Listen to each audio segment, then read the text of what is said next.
All right, good morning. Today's contract training, we're going over the standard agreement of sale that we use in Pennsylvania. This is just for Pennsylvania. Ohio's documents are different. So contract training for the state of Pennsylvania. So in Pennsylvania, we call this an ASR, or an agreement of sale for residential property. So we're going to go over kind of the basics of the form, how to fill it out, and how to kind of interpret that to your clients. Now, disclaimer, like I do on all the contract trainings, is you are not an attorney. So make sure you're staying in your lane.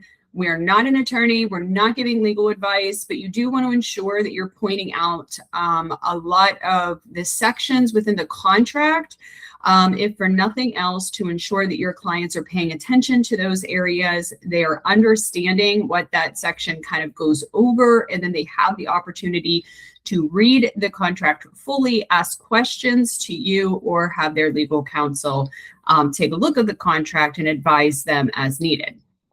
Another important aspect to remember when it comes to the ASR is that all of your time frames for your contract are listed in your ASR. So I want to ensure that you guys understand those too, especially if you're a new agent, just because it is one of the most common misconceptions that we run into with this standard agreement of sale. There is a lot of misinformation out in our markets on what it says, how to calculate days, and how to advise clients on adhering to those days. So we're going to go over that today. All right, so our very first page of the standard agreement of sale is basically who did what now. All right, I love calling it a who did what now. So it means who are the parties, where is the property, who are the real estate agents and brokers involved. It's just your cover page for all things of the parties. All right. So when you set up the file in SkySlope, you have to put in a client name, and that's going to automatically plug it under either the buyer or the seller, depending on who's writing the offer. Traditionally, it's going to be the buyer, unless you are writing a clean sales agreement for a buyer who already presented an offer, which is kind of a unique situation. So I put the buyer in as John Test, and that goes in here. Underneath there, a mailing address can be placed in. So you can put that in as their mailing address, and you'll have to excuse any of my typos because I'm working off two screens and not really paying attention. So let me see here. We're putting in Elwood City, PA 16117. All right. So we're going to say that's his current mailing address, and we're putting that in here. Now, why do we put in the mailing address? It is always great to put in that mailing address, especially one, so that you know where the client is currently residing. Two, especially if they are not moving into that property right away. If they're buying it as an investment, if they're buying it as a second house, or maybe they're buying something and they're not going to move there for a couple months because they want to do, alterations or anything like that. It's important to put the buyer's mailing address there, because the title company or the lender may have to send them something after the closing, and you want to ensure that it's going to the right place, right? So make sure you're including their mailing address. That's why people ask for it.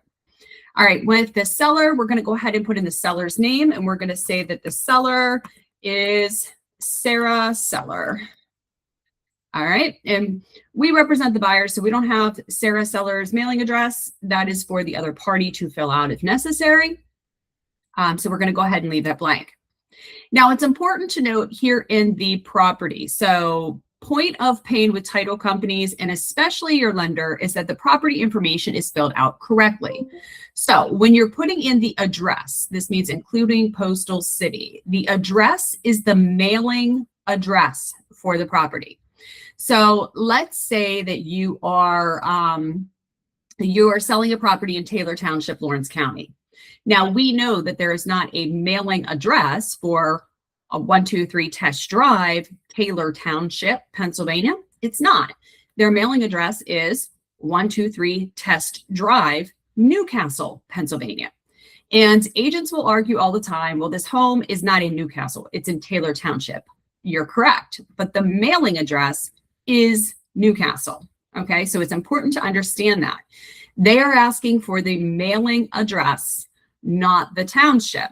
Now, How do you tell them that it's not in Newcastle? You do that under here in the municipality of, okay? And that's where you would put Taylor Township, okay? And then you're going to put in the county of Lawrence. See how that works? Very, very important that it is filled out that way. If you fill it out incorrectly, then chances are the lender is going to send it back to you and you're going to want a clean offer and it's going to be a thing and you're going to get disgruntled because you don't have time to do that because you're doing 10 other things. It's important that you do that and set it up correctly the first time. Now, under school district, you want to put the school district in there. The reason why we do that is so that the title company is able to pull the correct tax certs for the property, okay? So take Elwood City, for example. Elwood City is one of those weird cities that sits in both Lawrence County and Beaver County. All right, not all cities are that way, and most of them are pretty easy to figure out if you know your territories, but Elwood City is split right down the middle between Lawrence County and Beaver County. So it's important for the title company to know what county it's sitting in. So in Elwood City, you could have all of your tax bills be in the Lawrence County district. You can have all of your tax bills be in the Beaver County district, or if it sits on the line, you could have tax bills from both Lawrence and Beaver. So it's important to put that school district in there. It's important to place the right county in there. So they're pulling the tax certs and you do not have delays in your closing, right? All right, so we're going to go ahead and we're going to put in school district here so that they know, and then tax ID number. So some agents, especially new agents, will get tripped up with tax ID. So if you go on to the MLS and you go to the tabs on the top where it says tax, there's a bunch of different numbers in there when it comes to identification numbers for properties. Sometimes we call them tax IDs. Sometimes we call them parcel identification numbers. Sometimes we call them APN or an alternative parcel number. They're all different, okay? They all virtually mean the same thing. So you want to make sure that you're just putting the parcel ID or tax ID in there. And just so that you know, what they're calling them can vary from county to county. All right. So if you ever have any questions about that, just pick up the phone and call me, call a trusted agent here at our brokerage, or call your mentor and they can help you out. So we're going to put in the parcel identification number. Now, what do we do when there's more than one parcel identification number? And sometimes that happens. Let's say for 123 Test Drive, we have this parcel, but we also have an additional parcel that houses the garage and an additional lot. So it's important to understand that you must put every parcel number connected to the property that you are selling on this form. If you do not, then you run the risk of the title company only transferring the one parcel and then the other parcel being left with the seller. Okay. And this could cause a huge problem. I went through this myself when I bought my second home where one of the parcels were missing. So I had my agent, I was not licensed at that time. My agent had included the parcel with the house on it, but did not include the parcel of, there was a lot beside my house and did not include that parcel. Now, unfortunately, once we recognized that the parcel was not there after closing, the seller refused to convey that parcel and ended up selling that parcel to somebody else, even though it was under the assumption and it was listed that there were two parcels included. So this could cause a huge issue and a huge liability for you and your clients. So you want to ensure that you're putting all parcels there. All right. And you want to make sure that you're including the numbers for both parcels.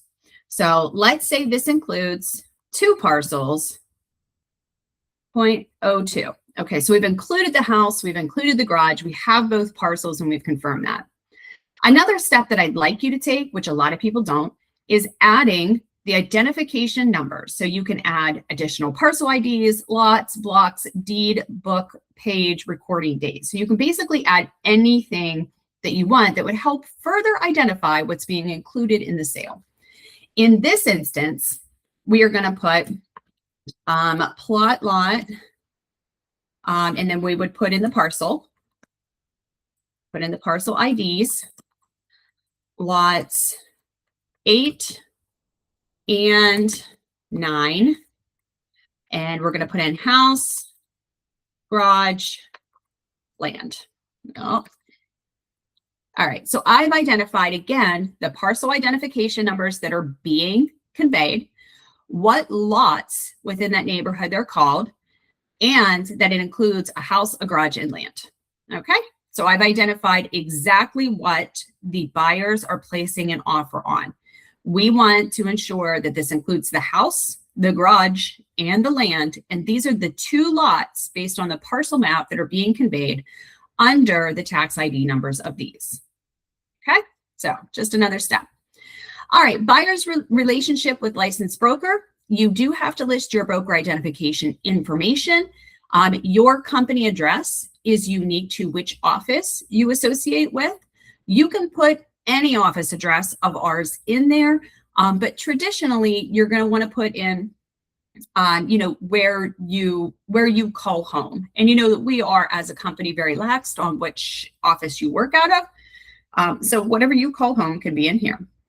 Then you must put in your information, your name as it appears on your license, your license number, and a telephone number where they're going to contact you. Also include your email address. All right, down here, we are the buyer's agent. So you're going to put buyer's agent right in here. If you are representing both parties, then it would need to be a dual agent status.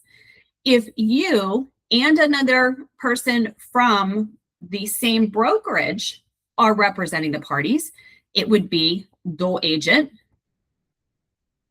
and then buyer agent.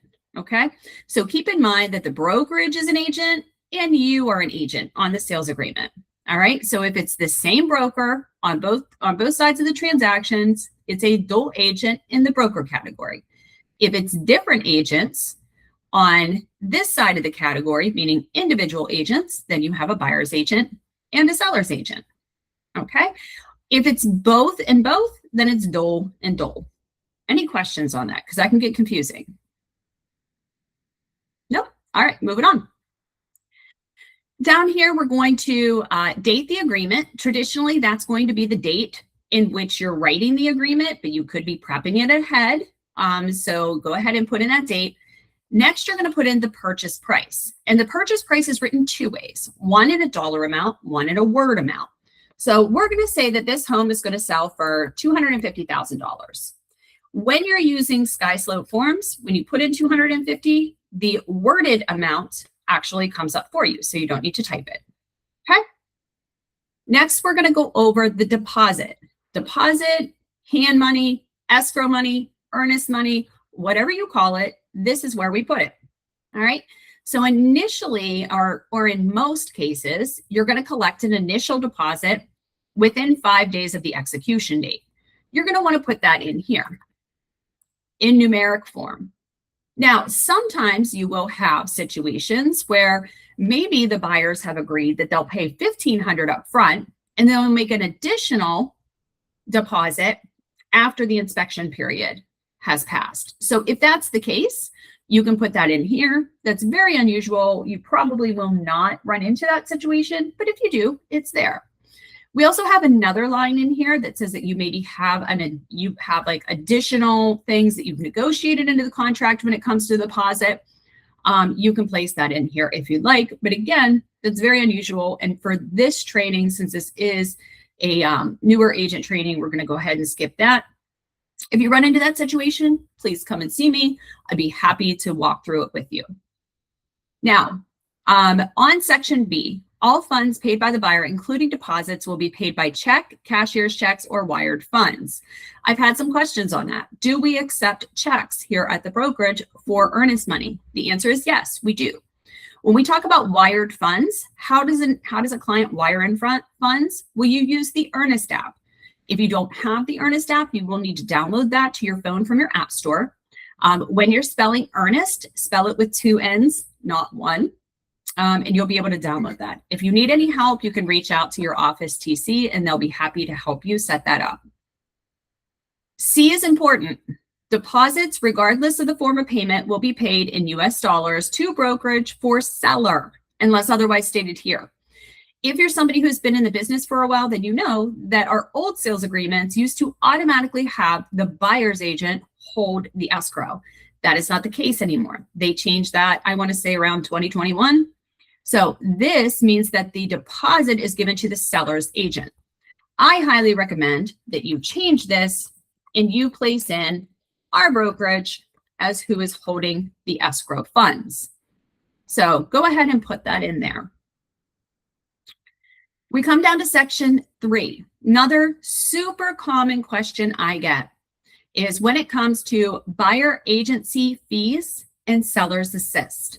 So there are 2 lines, one going over the buyer broker fee and section B going over closing cost assistance, or what we used to call seller's assist. So let's say that you have a BAC with your client for an amount of 3%, and you wanted to ask the seller to contribute to the commission that your clients have to pay for your services. You can do that right here, 3%. You can also put in a flat dollar amount if that's something that you'd like to do, especially with lower priced homes. Now, I get a lot of questions of, well, FHA says that seller's assistance cannot exceed 6%. So if I take 3% on the buyer broker fee line, then they can only get 3% on the closing cost assistance line. And that is not the case. So your buyer broker fee has nothing to do with the limitations of FHA, USDA, VA, or conventional limitations with funding. All right, so you can put a full 6% seller's assist here if that is what your clients are asking of the seller. The 2 are not mingled together. They are completely separate, okay? They are completely separate. I still sometimes get calls from lenders on files that are working with agents that don't understand this. If you run into that problem, please let me know, okay? This is fairly new since 2024. People are still getting used to it. And if they haven't encountered it yet in the past, then it may be new for them. So just be understanding and then connect the 2, and I'll help you navigate that conversation. Next is settlement date. All right, so settlement date is important, and our contracts have time periods for a purpose. You want to ensure that you're meeting every timeline milestone within your contract, or it could cost your clients money or potentially lose them the home. So it's important to make sure that your settlement date is very logical and reasonable. If you don't know what that is, I highly suggest that you have a conversation with your lender to ensure that they'll be able to close the file in adequate amount of time. Now, we're using the closing cost assistance as 6%, so let's assume they're going FHA. And we're heading into busy season. So as a rule of thumb, it's going to take between 30 and 45 days to close an FHA deal.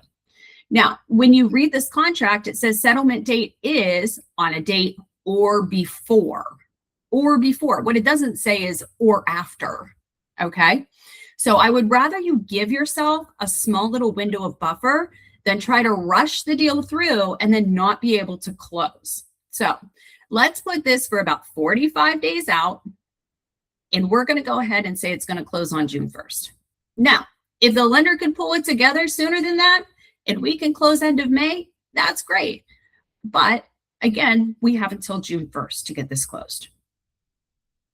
Now, down in here, it says that settlement will occur in a county where the property is located or an adjacent county during normal business hours unless buyer and seller agree otherwise.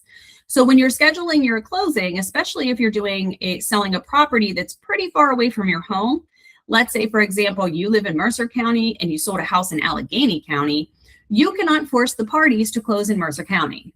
You must close in Allegheny County or a neighboring county like Beaver County. You cannot force the seller and the seller's agent to come the whole way to you. It's just being a good human, okay? Nobody wants to do that. And we really don't run into that a whole lot, but I just wanted to make sure that you knew. On C, at settlement, following will be prorated on a daily basis, okay? So this is where it's telling you that you're going to come to prorations, and prorations will be paid based on the day of closing, not otherwise, unless you mark it below. All right, and that's going to go on for more of the municipal taxes, school taxes, so on and so forth. E, conveyance from seller will be by fee simple deed of special warranty unless otherwise stated here. Unless you're getting a special request from a client to have the deed written otherwise, I suggest just leaving it blank. If a buyer is asking you what type of deed that they should have, that is a legal question in which you are not permitted to answer. You can direct them to an attorney who can speak to them more on the type of deed that they should get and the ways that they can take title. Payment of transfer taxes will be divided equally between the buyer and seller unless otherwise stated here. We do have instances where transfer tax is not divided equally, and a lot of times that's also considered a concession. That concession, again, does not include your 6%. That is kind of a unique situation, and that's something you would want to work closely with your lender on when setting up the offer to see if it's needed. H. Now, if this is a rental, this is the box that you want to look at. If there is a tenant within the property and a lease may be conveying, you need to check this box. It says tenant occupied property addendum. An addendum would be required with the contract to accompany that contract to notify all parties that the property is leased and the terms of the lease and the ability to get a copy of the lease. Number 5, date and time is of the essence. This is when the parties will all respond to the offer. In most cases, that's going to occur within 24 hours of you providing the offer to the listing agent. Now, there's some instances where that's going to be longer, some instances where that's going to be shorter. You kind of have to read the room, engage the situation when putting in your written acceptance. But for 99% of offers that you're putting out, 24 hours seems to be the standard across the market. Now, C, this is telling you here, and this is very important, that an offer is not accepted until the ink is dry and the offer is returned. So one of the biggest problems that we have when it comes to hurt feelings and feelings of animosity between agents is that a seller will verbally accept an offer, but then before they sign the offer, they get a competing offer, and then they verbally rescind their acceptance of the offer. An offer is not accepted and is not enforceable until all parties have signed either on or before the written acceptance date, and a copy of those are delivered to the co-party, which means if it's verbally accepted, do not get your clients excited. Do not tell them it's a done deal, because there are going to be instances when that listing agent has to call you back and say, hey, I'm so sorry. We got another offer and it's just too good of a deal to refuse. Unfortunately, we're rescinding our acceptance. Okay, and that happens. It doesn't happen very often, but it does happen. And if it hasn't happened to you yet, it will. All right, coming down to zoning. This goes over your zoning classifications, and you can see in here that it says that it's primarily used or permitted for single-family dwellings. If the property is zoned as anything else, but the conditional use of that property is single family, you will need to note that here. Fixtures and personal property. All right. This is also a big one that's often missed. Let's say this home that we're talking about includes the stove, the refrigerator, a dishwasher, and then it's got a dehumidifier in the basement. And on the MLS, it notes that it has these items within the home that are going to be included. One thing it doesn't say on the MLS, or at least not in the inclusion section, is that the dehumidifier is included. It is your responsibility to place in, even if it's stated on the MLS, what additional items are being included in this sale. So you must write in here that it is including a stove, a fridge, a dishwasher, and a dehumidifier. Oh, spelled that wrong. If it's not included in the included section, then it's fair game for the seller to take. Okay, if it's not included in the inclusion section, then it is fair game for the seller to take. Because even though they listed the property and it had a stove, a fridge, and a dishwasher, if you're coming in with an offer that is not full price or is asking for concessions that are not being provided or marketed, then the seller can say, oh, well, they didn't want those items, so I guess I'll pay their buyer agency commission at 3%, but then I can take these items with me, which is going to save me money, is going to offset that cost. And a lot of times that happens. Okay, so it's important that even if it's on the MLS, even if it's in the seller's disclosure, it needs to be noted as included in paragraph 7. Now, you do have excluded items. So let's say that the property was marketed, and I had this situation. Property was marketed, they had a Tiffany light fixture in the dining room. And despite my best efforts to tell my client to get that sucker out of there before we closed, they didn't. So we had to put in the agent remarks that the dining room light was not included and they would replace it with a standard dining room light. Okay, so I had to ensure as the seller's agent that when the buyer brought an offer, section D had excluded. So on excluded, we would put dining room light fixture. That way, when they took it out before closing, when they moved and they replaced it with, a builder grade light fixture, that there was no question on whether they bought the light fixture or not. Any questions so far? I got to take a drink. My throat is like dry. Anybody have any questions or comments so far that they can share?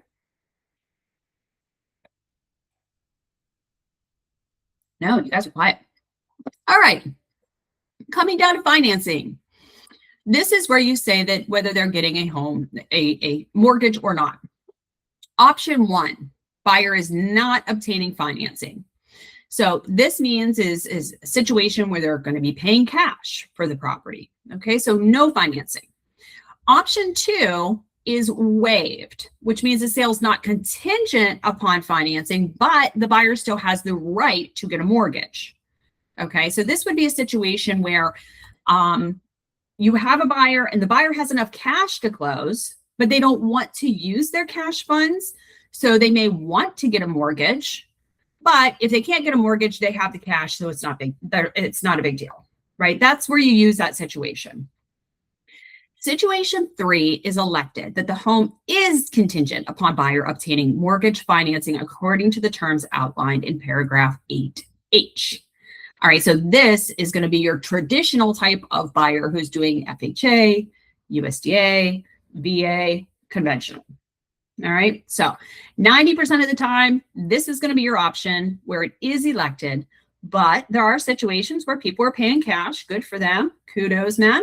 And then there are some times where it's like, yeah, I'm going to get a mortgage, but if I can't, I'll just pay the cash. It's no big deal. Okay.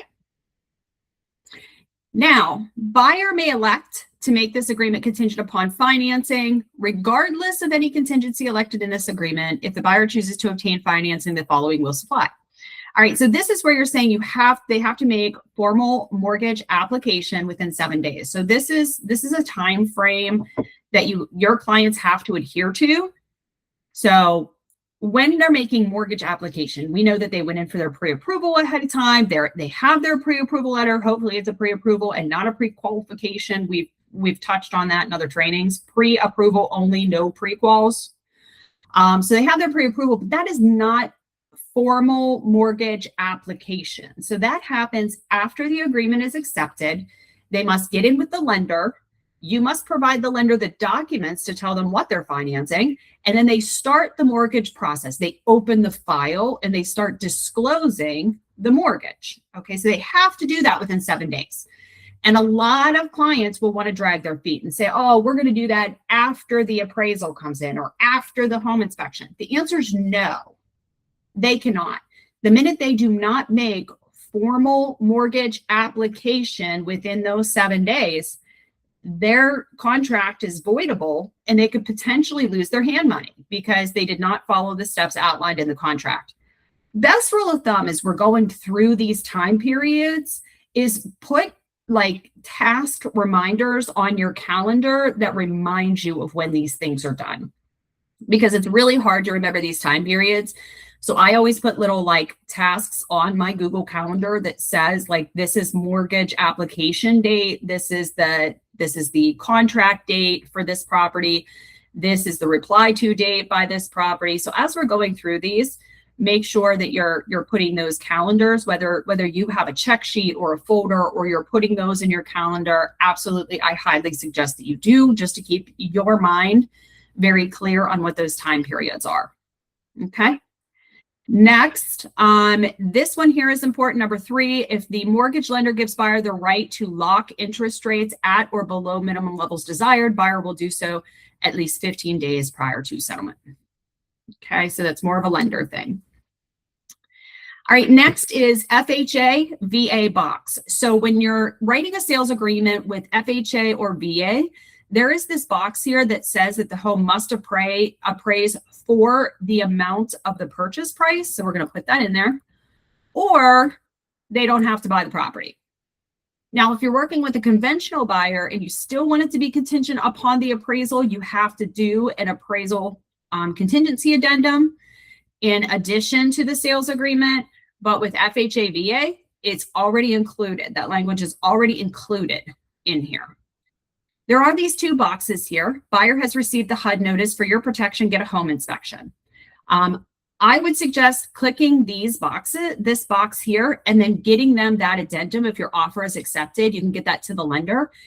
It's not really required, but it does save both you and your lender an additional step, because if not, there's going to be an FHA mandatory clause that needs to go out mid-transaction that you have to sign, and then the listing agent has to sign, the seller and the buyer both have to sign. It's kind of a pain in the butt. So you are now able to skip that step ahead of time and have them sign this for your protection, get a home inspection addendum as part of your offer. And that is available in your PAR forms. Next, we have our mortgage contingency block. This is going to set the terms of the contingency. So loan amount, let's go with the example that we're doing an FHA loan, $250,000 price. Who here can holler out how much money down at minimum you need to put down on an FHA loan? Volunteer. Who knows how much money you got to put down at minimum? Okay. 3.5% for FHA. Got it. All right. So 250,000 times 3.5% is 8750 is what they're going to need down. So we're going to take 250 minus 8750, and that's putting us at a loan price of 241,250. Oh, there it goes. All right. The loan term they've decided on was 30 years. Type of mortgage is FHA. Mortgage lender, we're going to put in Think Mortgage, and then their interest rate. So interest rates are fluid. They change from day to day, and they're not locked until you make formal mortgage application, which we just talked about. So you can put in today's rate if you want. Let's say today's rate is 6.25, but there's also going to be a maximum in here. And that maximum could be whatever the buyer's maximum amount is before it bumps them out of not being able to be pre-approved, because then their mortgage payment is too high. So as a rule of thumb, I always leave a percentage in there, like 6.25 to 7.25. That way, if by the time they make mortgage application, that rate has gone up to say 6.4, they're still within their contract. Mortgage commitment date. This is where the mortgage has to be committed to the point where, yes, the buyer is totally getting financing. All right. And this usually happens about a week to 2 weeks before the closing, depending on how you set up your timeframes. Now, we knew that we put in 45 days for closing. So we have left ourselves ample time to get this stuff done. So for that reason, we're going to put in May 31st of 2026 being the mortgage commitment date. Sorry, just bumped me away. Why is the mortgage commitment date important? The mortgage commitment date is important because we want to ensure that we're giving the parties enough notice that they're actually going to close and move forward on the house. Also, the mortgage contingency ends at mortgage commitment date. So the mortgage contingency ends at mortgage commitment date. So I have had instances in the past that I have received back from buyer's agents saying, well, they're not going to close because their mortgage got declines because she quit her job. Well, one, the buyer cannot do anything to hinder their ability to get financed, meaning quitting their job. And two, we've also already surpassed the mortgage commitment date. So the mortgage contingency is not in play. It's not. We're past the time period. Okay, so it's important to know what that mortgage contingency commitment date is. You're also supposed to notify the other party when the mortgage is committed. So you would want to send an email out to the listing agent that says, hey, just want to let you know I got mortgage commitment. We're good to rock and roll. So as soon as final docs and title is done, then we can move forward to closing. It just puts everybody, make sure that everybody is prepared. All right. So we're going to jump down here to buyer's financial status.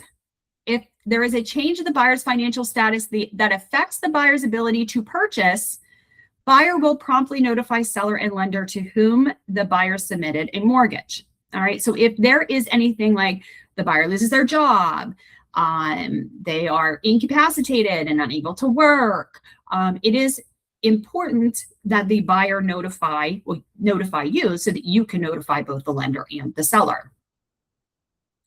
In paragraph 10, it's where we represent the connection of public services. This is Taylor Township, so they have public water and public sewage, and that's what I'm going to click here. If it had, say, on-site water, would also be known as a well, or if it had an individual on-lot sewage disposal system, either proximity to the well or not, then you would click here. So this basically means septic tank, holding tank, or a septic tank in close proximity to a well. Okay, but these have public, and that's going to be your most common. So go ahead and check those. Again, if you don't know what it is, feel free to call me, another agent, or your mentor, and then they would explain it to you. There are some notices down here in regards to septic systems, which I'm not going to get into a whole lot right now. But you just would want to point out if there is a septic system there, point out the paragraph to the client in regards to the septic system so they can go ahead and read that. Historic preservation, you're not going to see this a lot, but if you are selling an older home that has a historical placard on the home, you do have to notify the buyer that it is a historic property because they may have limitations on how they can modernize that property. Land use restrictions. You do have to disclose in your offer whether there are land use restrictions for the property. Those would be more like agricultural, farmland or forest, Open Space Act, Conservation Reserve Program.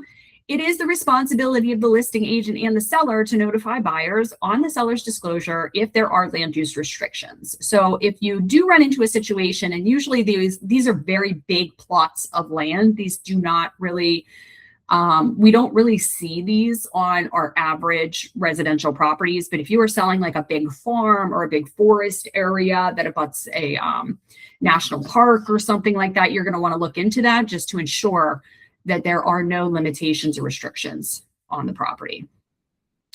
Real estate disclosure law, it is required that the real estate disclosure must be signed prior to or at the time of signing the offer. Public and private assessments just says that there's no, the seller has signed no other agreement, no homeowners association assessment that hasn't been disclosed, that there are no unpaid fees, and that they need to be noted here if there are.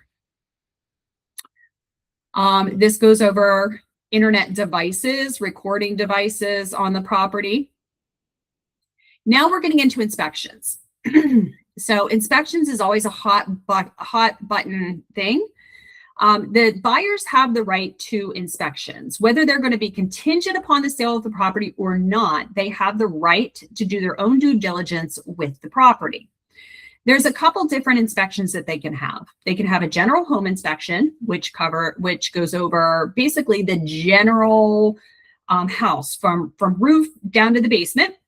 They can have a wood infestation inspection, which is essentially a pest inspection.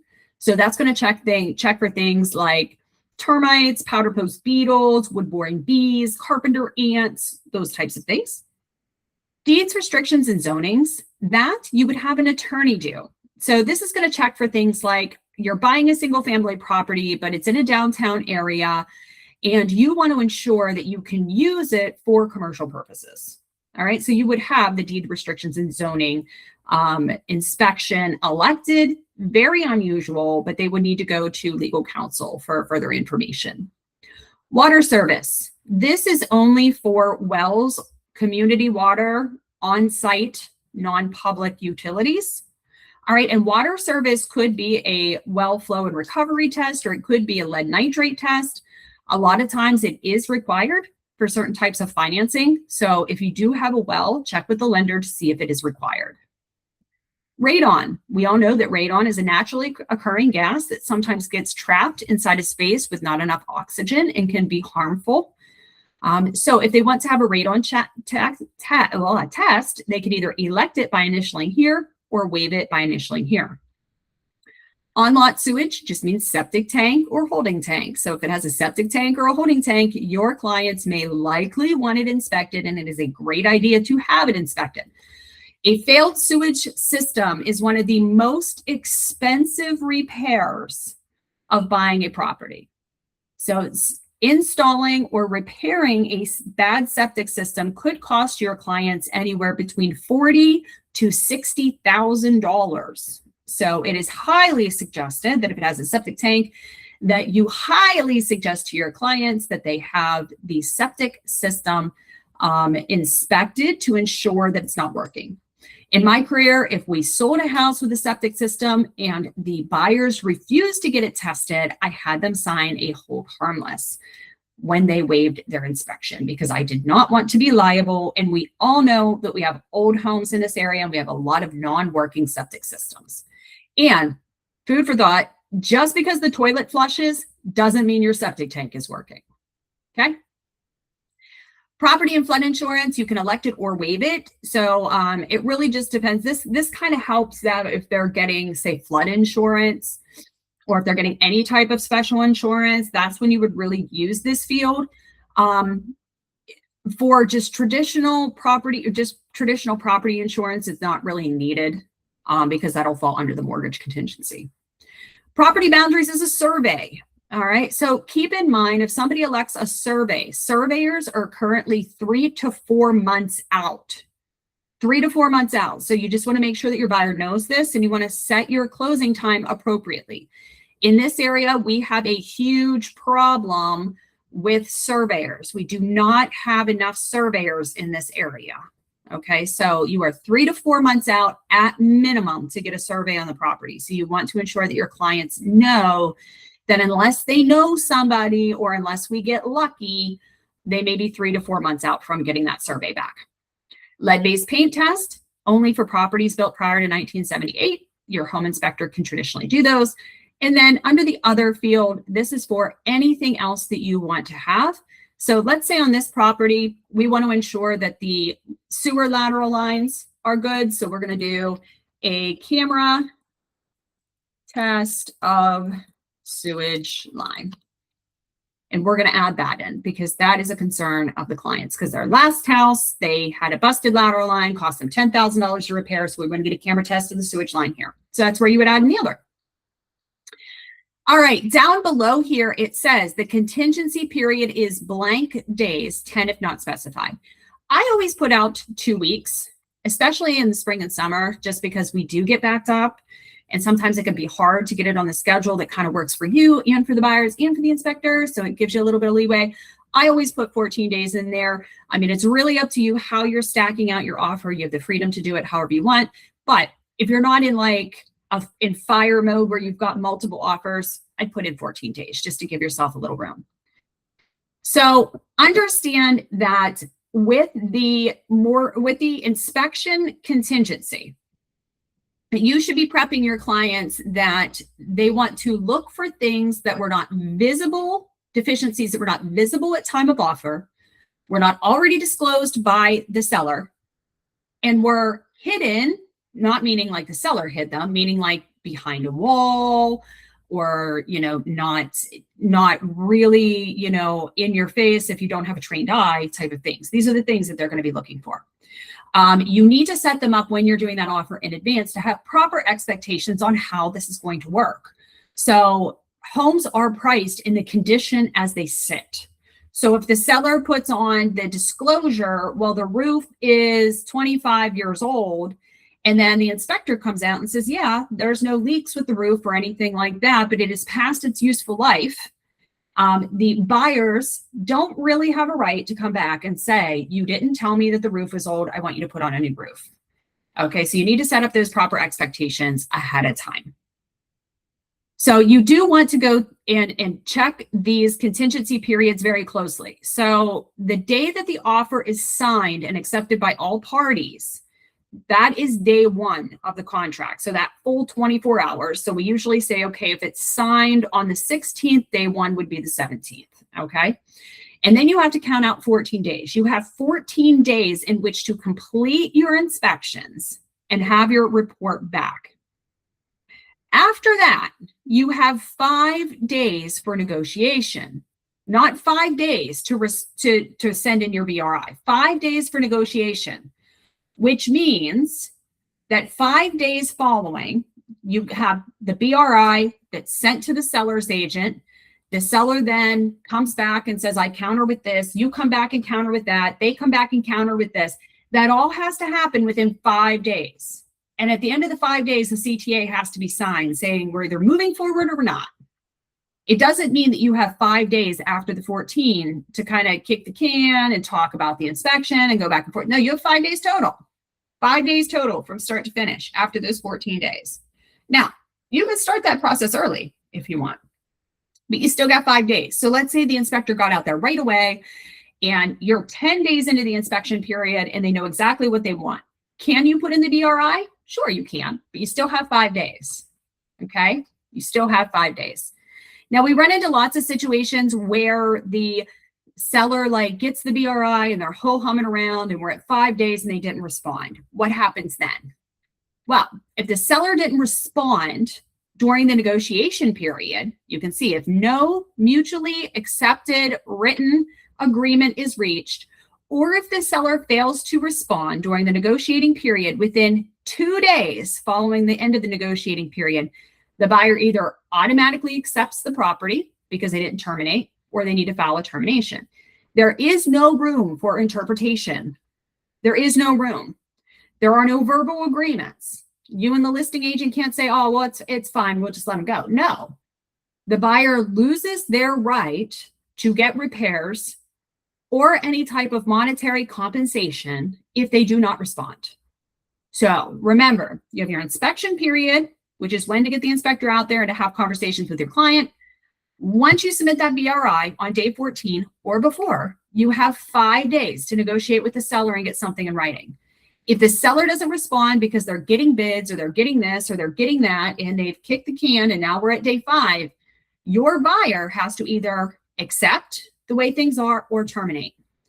And anyone who is savvy, although this isn't the right thing to do, this is maybe not the ethical thing to do, but I can tell you people do it. A seller who is savvy, maybe somebody who is in, who is in a field where law is a part of their business, will kick the can long enough for it to enact that the buyer now has to accept the agreement. So be very careful. Your fiduciary responsibility is to your client, not to the seller, not to the listing agent. It's to your client, or vice versa. It is to your client. All right. So title surveys and costs. So this is just stating that within 7 days of the execution date, the title will be ordered. Title is traditionally ordered either by the real estate professional or by the lender. So it just depends when you're working with your lender, kind of figure out who's ordering title there, but it has to be done in 7 days. Oil, gas, and mineral rights addendum. So if you have an addendum, you would want to go ahead and click this. Coal notice just says that the coal rights do not convey in Pennsylvania. So if they're buying the property to mine for gold, or for coal, gold would be great. Coal, they don't have the right to do so. Notice assessments and municipality requirements states that the seller agrees that if they receive any assessment notices or municipal notices, that things like the taxes are going up because they've reassessed the property, or that the zoning has changed, or anything that could affect the property, that they have to notify the buyer within 5 days of receiving that. The buyer has the right to review it, see what their position is, and either accept it or terminate based on the new assessments. Condominium and planned community homeowners association. If this is a condominium, you would check the box. If it's a planned community, meaning an HOA, you would check this box. If this is not in an HOA or a condo association, then none of these will apply. Real estate taxes and assessed values.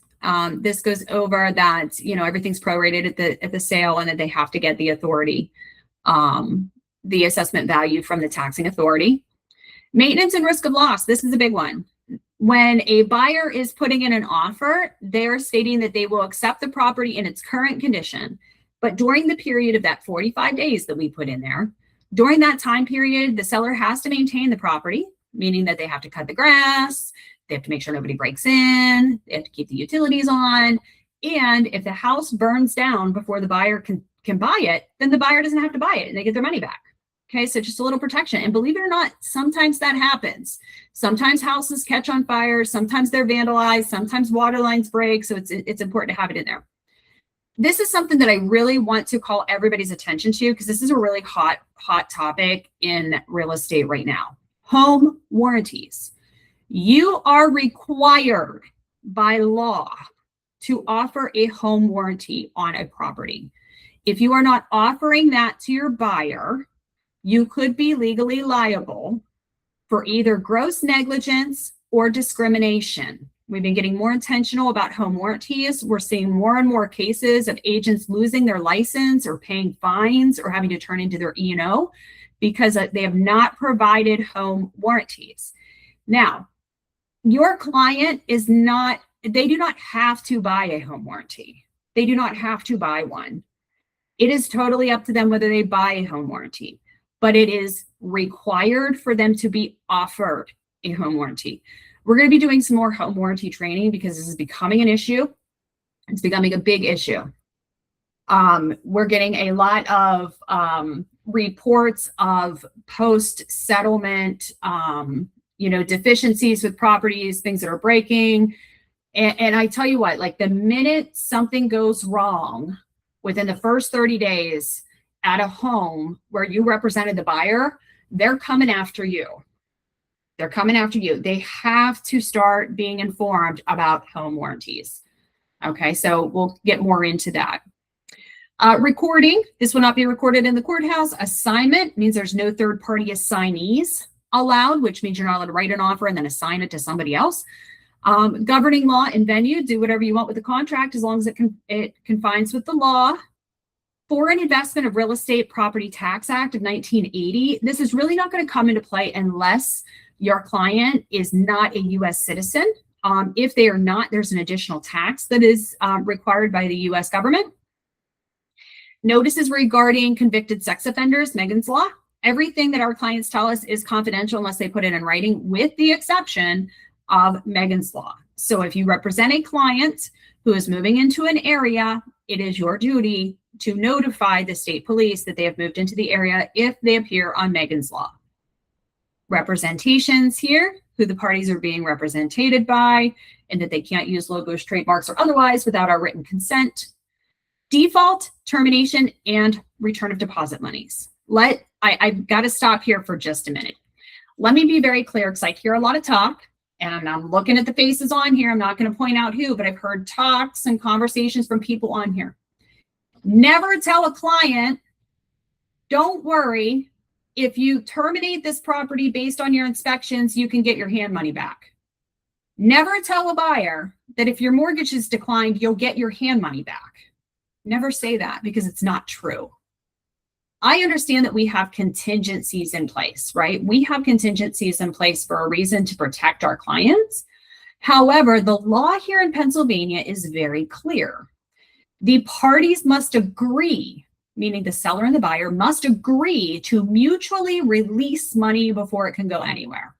Me as a broker have no ability to just give somebody their hand money back because I feel they're right. When there is a conflict over hand money, and a lot of times there are, even if one party, is clearly in the contract due that money, you have to go to court to get it released. I have no availability, no leg to stand on when it comes out to cut anybody a check unless I have proper documents. All escrow funds are monitored by the state. It is very important that you never tell anybody you will get your hand money back. The answer is they may not. They may not. So it's important to make sure that you're not doing that. Okay. Never tell anybody you're guaranteed to get your hand money back because it's a lie. It is a lie. All right. So what happens? Let's say this buyer has the home inspection. The home inspection comes back. There's foundational issues that are behind the drywall in the finished basement. Nobody can see it. It's not anybody's fault. Nobody knew about it, right?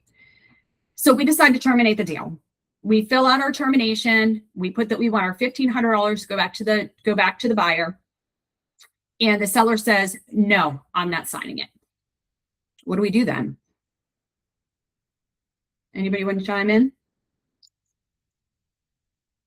No? All right. Well, if the seller says no, one of two things have to happen.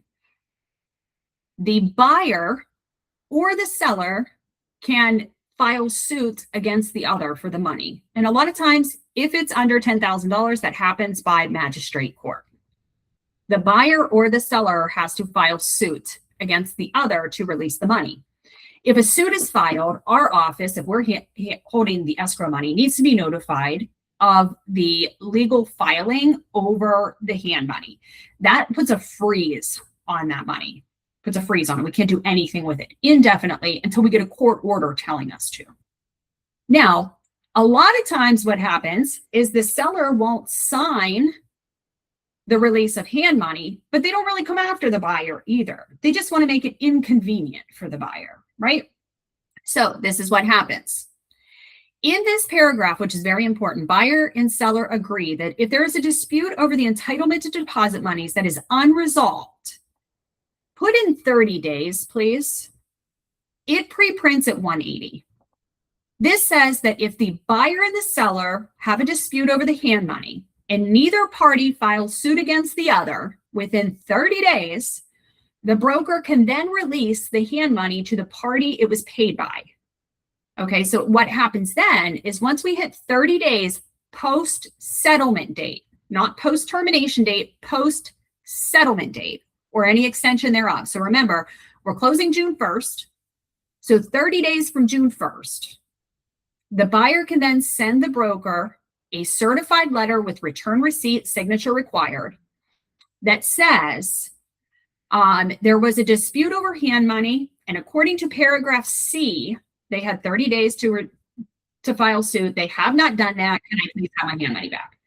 That's what we need. And then we're going to reach out to you as agents. Probably, Kathy or Kat or Chelsea would reach out to you and say, hey, we have the certified letter that we need. Can you please have your client fill out the forms that are needed for the escrow deposit return, and then put that in. We'll cut them a check. That's how it works. Okay. If you don't fill that in, they're going to have to wait 180 days. So please put in 30 days because 180 days is a really long time for us to be keeping people's money. So please put in 30 days. But more important to that, please don't ever tell clients that they will automatically get their hand money back. It's super common. I get calls all the time, and I hate being screamed at by clients who are given wrong information. All right, here, G. Seller is limited to retaining funds paid by the buyer, including deposit monies as liquidated damages. It means that if a suit is going to incur, the seller can only come after the buyer for the amount of the hand money, no more than that. Mediation. They have the right to mediation before they go to a magistrate. I can tell you for such low dollar amounts, like $1,500, they usually just go to the magistrate, and that's fine. Real estate recovery fund. We all know what that is. Communication with buyer and seller just means that the two parties should not be communicating openly, and that all correspondence needs to be in writing, because anything that's not in writing is not enforceable. All right, and here's where you'd put your special clauses. So if you had an appraisal contingency addendum, you would mark that. If this was sale and settlement, you would mark that.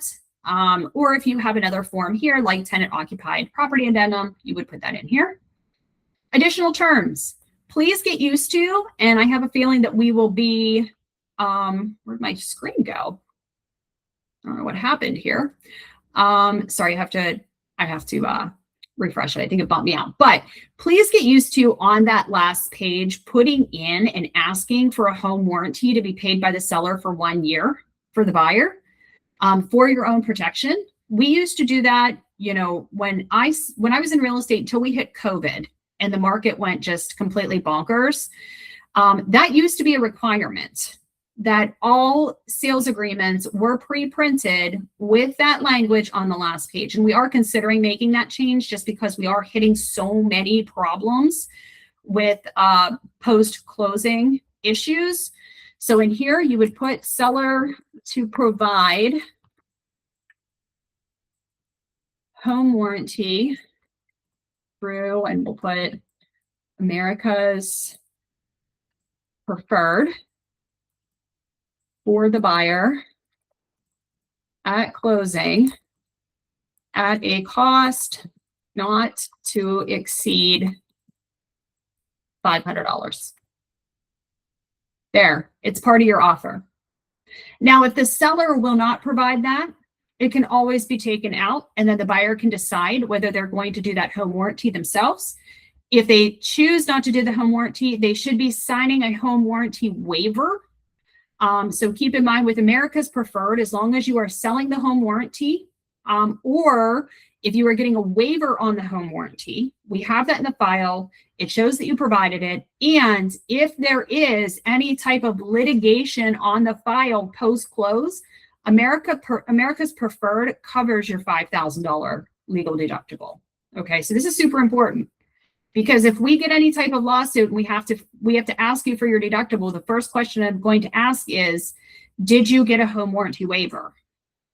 90% of all lawsuits that occur from a brokerage that involve an agent are because of items that have broke in the first 30 days post-close, or non-disclosure of deficiencies when it comes to properties. Okay, it's becoming a problem. All right, so we need to bring this back. Like I said, you guys are not insurance or warranty salespeople. I don't want you to do that. I don't want you to push things on people that they don't want, but you do need to offer them options. And if they choose not to take advantage of those options, they can't blame you after the close. Okay, that's where we want to get. We want to get you in a position where it's like, hey, we offered, it's a risk you took. It's not my, it's not my fault. I offered you protection, you didn't take it. So here are these initials down here. They must initial the consumer notice, the estimated closing cost. If their deposit money, their hand money is being held by a co-broke and not Realty One, they need to sign here and sign a deposit money notice. And then they need to initial here if the home was built before 1978, stating that they received the lead-based paint addendum. And then they sign in the boxes here. All right, I'm completely out of wind. Questions on the sales agreement? Hit me.